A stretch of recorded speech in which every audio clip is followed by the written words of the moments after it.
하나님은 이스라엘을 가장 적은 민족이라는 이유로 선택하셨습니다. 그 외에는 다른 이유가 없었습니다. 영적 감수성에서 볼 때 유대인은 비유대인을 능가하지 못한 경우가 많았습니다. 신앙적으로도 로마 사람인 가버나움의 백부장을 능가하지 못했습니다. 사랑에 있어서는 동정 많은 사마리아인을 능가하지 못했습니다. 참된 지혜를 추구하는 노력에 있어서는 스바 여왕을 능가하지 못했습니다. 회개의 면에서는 니느웨 사람들을 능가하지 못했습니다.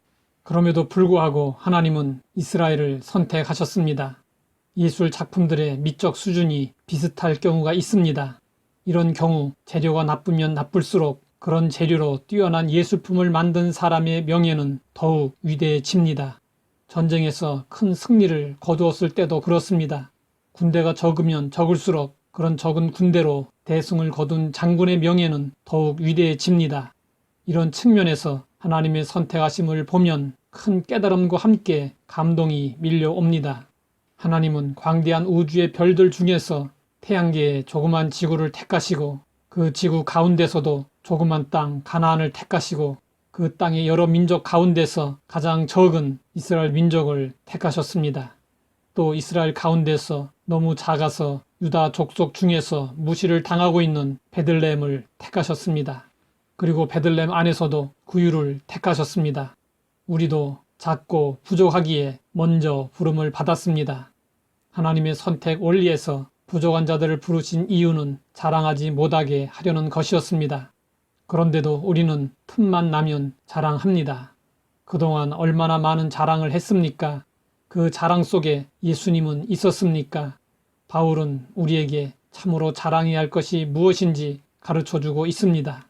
너희는 하나님으로부터 나서 그리스도 예수 안에 있고 예수는 하나님으로부터 나와서 우리에게 지혜와 의로움과 거룩함과 구원함이 되셨으니 우리의 구원이 이루어지기 위해 예수님은 하나님으로부터 나오셔야 했습니다.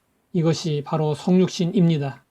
예수님은 우리의 구원자가 되시기 위해서 하늘의 영광을 버리시고 인간으로 낮아지셨고 십자가에서 죽으심으로 우리에게 4가지 귀한 선물을 주셨습니다. 첫 번째 선물은 지혜입니다. 하나님을 알고 나를 아는 것보다 더 큰 지혜가 없습니다.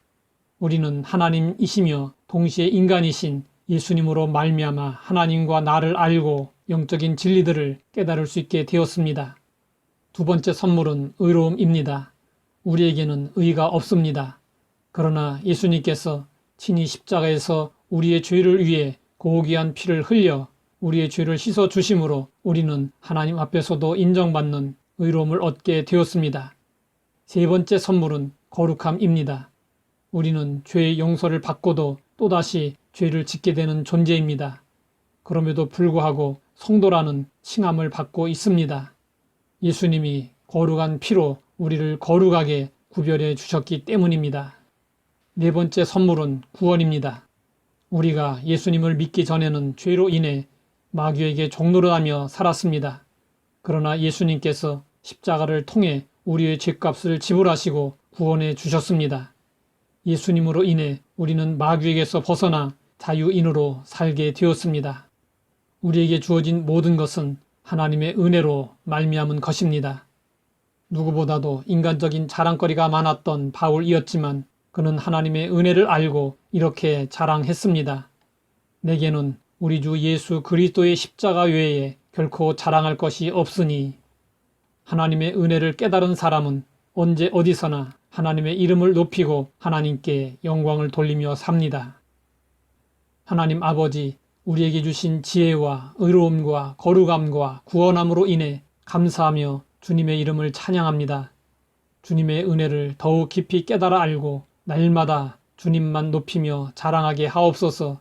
예수님의 이름으로 기도드립니다.